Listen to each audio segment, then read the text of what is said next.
अंतिम विदाई बहुत भारी शब्द है और उससे भी ज़्यादा दर्द से भरा हुआ।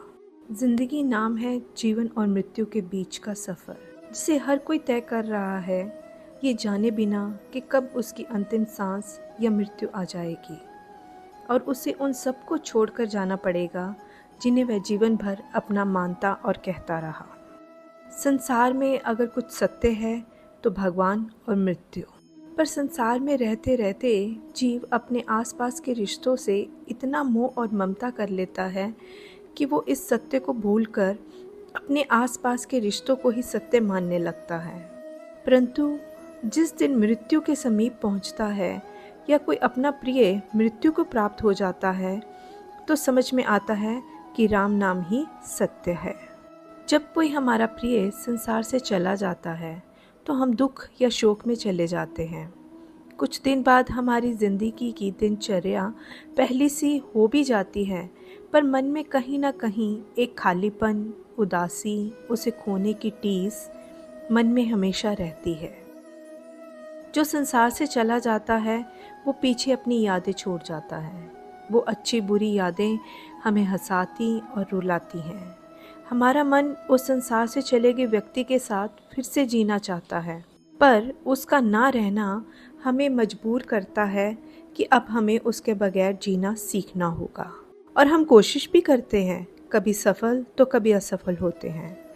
जो चला गया है इस संसार से उसकी याद आना स्वाभाविक है, पर हमने सोचा कि हमें उसकी याद क्यों आती है।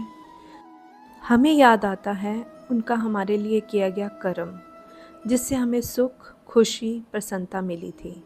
इसके साथ साथ आता है अपराध बोध कि हम उन्हें वो सुख नहीं दे पाए जो उन्हें मिलना चाहिए था।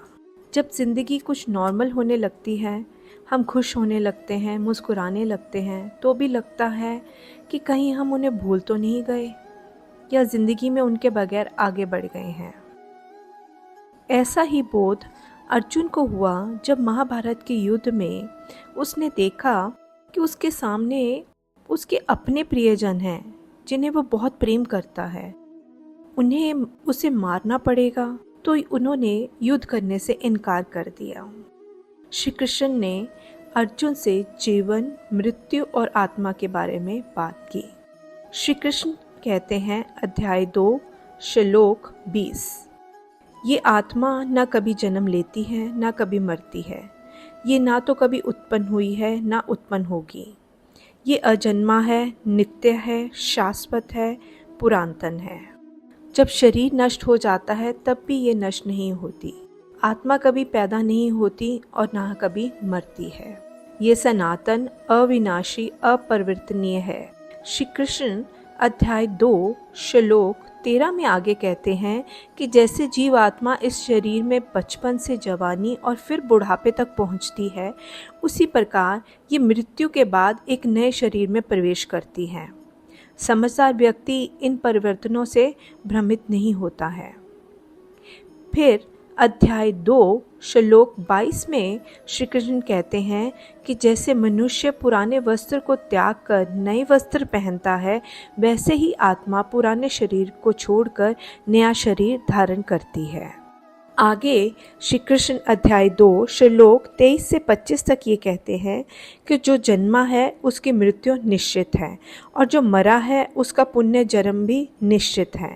इसलिए जो टालने योग्य नहीं है उसके लिए शोक मत करो।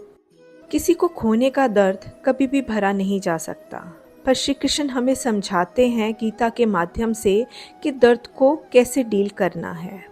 जो पुरुष आत्मा को मरने वाला और मारने वाला मानते हैं वे दोनों ही अज्ञानी हैं।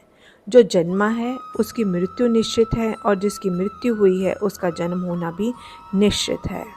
जन्म लेने से पहले क्या था किसी को मालूम नहीं और मरने के बाद क्या होगा ये भी कोई नहीं जानता है। जब आप अपने किसी प्रियजन को खोने के बाद याद करते हैं तो उसे परिवर्तन समझें, ना कि दुख।